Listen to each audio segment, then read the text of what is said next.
Halo sobat semua, jumpa lagi dengan Denbagose Channel.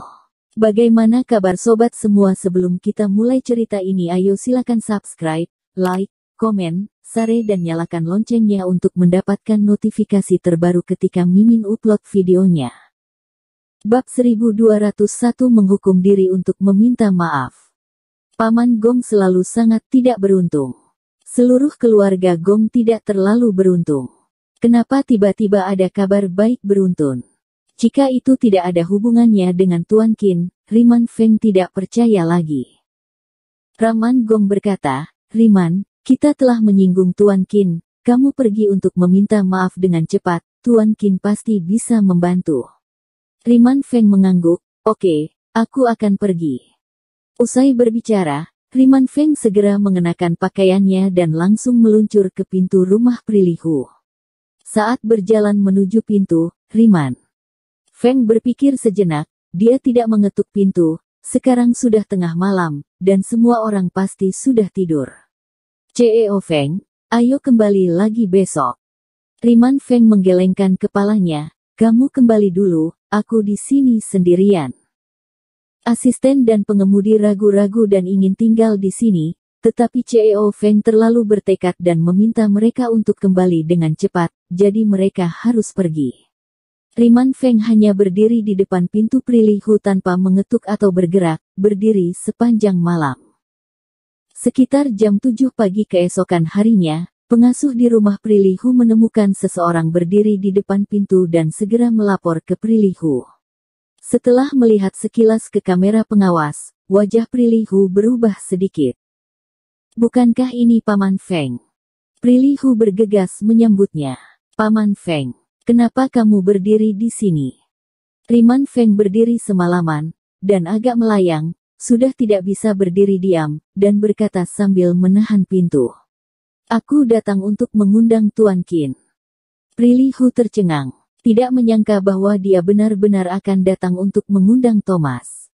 Ketika Thomas Qin mengatakannya sebelumnya, dia tidak menganggapnya serius, memikirkan bagaimana mungkin orang seperti Paman Feng bisa datang dan mengundangnya, tetapi kenyataannya memang terjadi.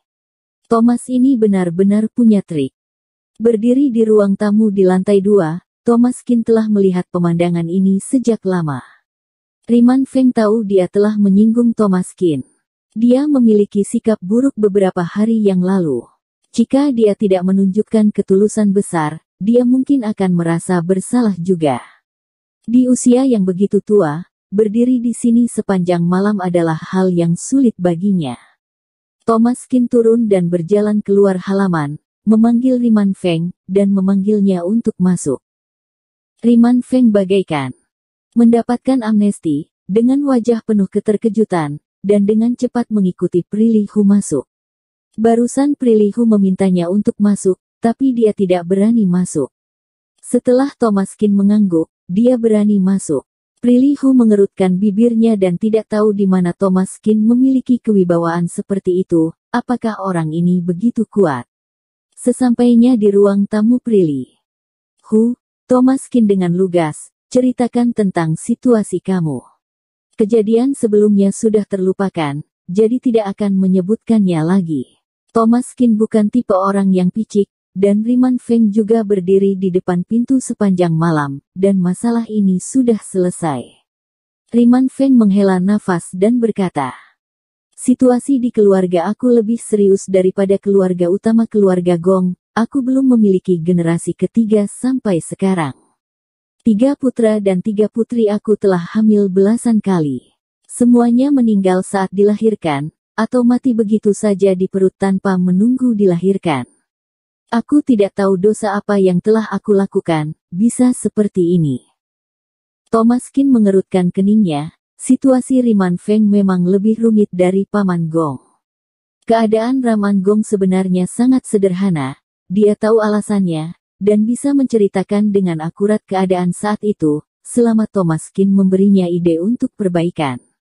Namun kondisi Riman Feng, dia bahkan tidak mengetahui apa yang menyebabkan keadaan keluarga tidak lancar, yaitu bayi dalam keluarga terus-menerus meninggal. Keadaan ini jauh lebih pelik. Thomas Qin berpikir sejenak dan bertanya, apakah ada aksesori yang dipakai Anda? Riman Feng berpikir sejenak, menggelengkan kepalanya, aku tidak pernah memakai. Dapat dilihat bahwa Riman Feng seharusnya tidak mempercayai aspek ini, jika tidak, dia tidak akan memiliki sikap seperti itu pada Thomas Qin. Tetapi Riman Feng benar-benar tidak berdaya, setelah melihat metode Thomas Qin dengan matanya sendiri, dia masih memiliki tingkat kepercayaan tertentu padanya. Setelah menceritakan kisahnya, Thomas Qin masih belum tahu apa-apa.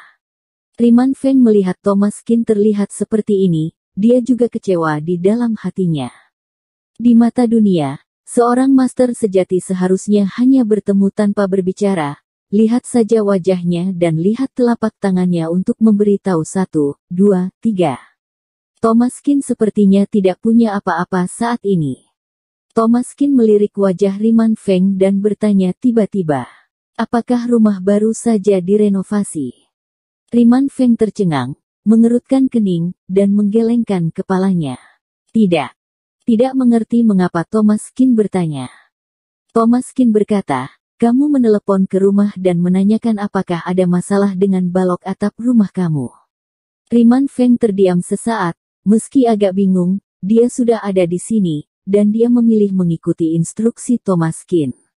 Dan dia menunggu di luar sepanjang malam. Sekarang berbalik dan pergi, itu akan membuang-buang waktu. Riman Feng menelepon balik, dan segera, putra bungsunya menerima telepon. Ayah, ada apa? Apakah ada masalah dengan balok atap di rumah? Feng bungsu tercengang sejenak, tidak. Riman Feng mengerutkan kening, mungkinkah Thomas Qin menipunya? Apakah anak ini orang yang tidak tahu apa-apa? Baru saja akan menutup telepon. Tiba-tiba terdengar suara pengasuh dari telepon, Pak, ada kebocoran pada balok di lantai 2. Riman Feng mendengar kata-kata pengasuh, wajahnya sedikit berubah, dan dia berkata dengan cepat. Cepat, cari tukang ledeng untuk melihat apa yang terjadi. Oke, ayah, kamu tidak perlu mengkhawatirkan hal kecil ini. Kebocoran air di dalam rumah sangat umum terjadi sehingga kepala keluarga tidak perlu mengkhawatirkannya. Riman Feng berkata dengan serius. Ini bukan pertanyaan apakah aku khawatir atau tidak. Masalah ini sangat penting. Kamu harus segera memeriksanya dan segera menelepon aku kembali.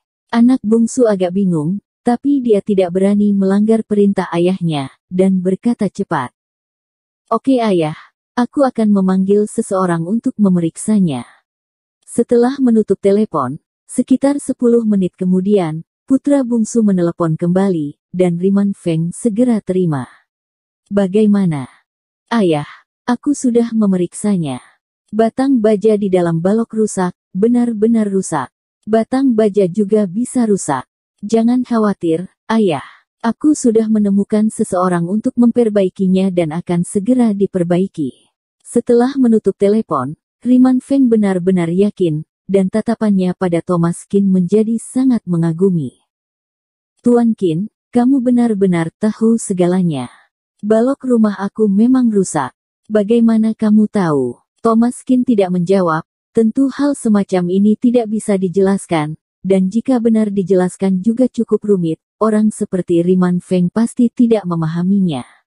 Thomas Qin berkata, Tuan Feng, apakah kamu merusak ornamen dalam beberapa tahun terakhir? Riman Feng mengerutkan kening, kalau dihitung, itu sangat banyak. Aku punya banyak ragam ornamen di keluargaku.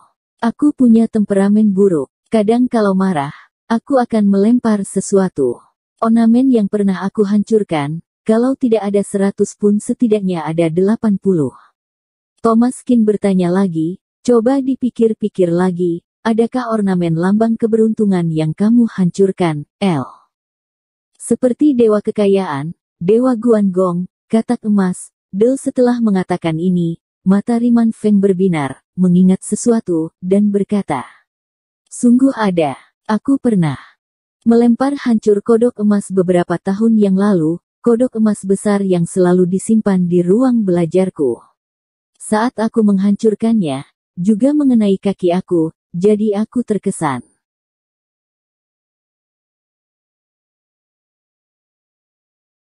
Bersambung. Terima kasih kepada kalian yang telah menonton video ini. Jangan lupa tekan tombol subscribe-nya dan nyalakan notifikasinya untuk mendapatkan video-video seru lainnya dari channel Denbagose.